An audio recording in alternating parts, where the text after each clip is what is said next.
Ok, agora estamos saindo do mercado El Porteño. Filmando, Elias vai continuar filmando enquanto que nós vamos cambiar.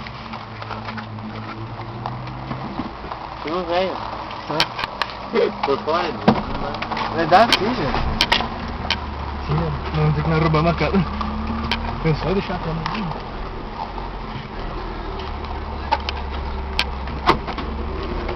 Eu só saí cantando pneu, não compra nada, sem pegar um pneu.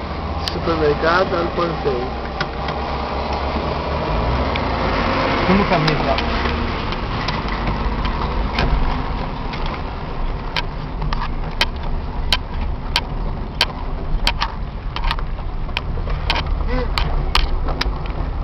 Louco, né? Vai atrás, já? Olha! Vai, nem olhou, meu Deus. Vamos ver, chefe. Para um pouco eu.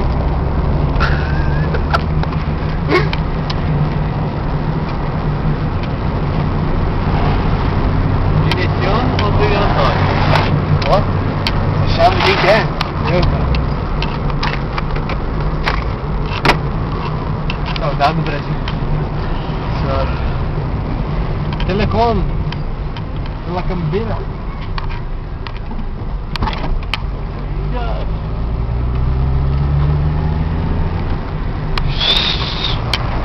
Ameriva.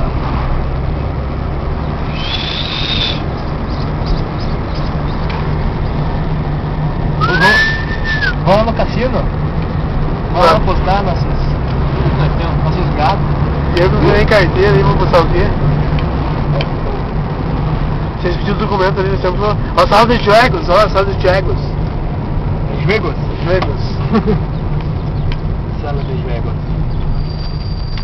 Acho que tem lugar pra estacionar na frente, né?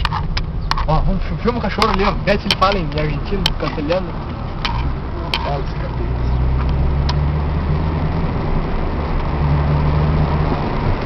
Pegar um monte de carreta, uma na bunda da outra. Esperando pra passar dar a volta da volta. Passando o quê? Aí por cima, quer ver? Nossa, hoje não tem fila. Sempre há fila de carreta. Pra que é? Ali? Hã? O que é ali? Exato. Vamos lá ver? Sério? Tá, Marcelo, o que eles fazem lá? Não faz nada? Vai passar por cima de nós esse caminhão lá. Olha os cavalos. Que bosta, não fiz a procuração nem precisou usar. Pode falar? É pepino. É que tinha que ir em cartório. Olha o Cidre. Olha a Mesopotâmia, será que é daí da história? De quem? Da história, senão da pessoa de Mesopotâmia. Tem lugarzinho pra estacionar? Olha o que é ali. Nossa, gente. Ali, ó. Onde? Ó, o pai tá aí. Ah, eu ia falar. Ih, ela deu louco. Deixa eu ver como é isso. Pedi pra ela se ela não conhece o Guilherme Pangarte. Vamos sair com essa câmera agora, assim? Não é teu pai? Não. Mas tem muito negocinho na frente ali, manchado. É a placa aqui. Vamos pegar? Vamos pegar? Deixa eu ver. Tá filmando ainda? Ixi, tá.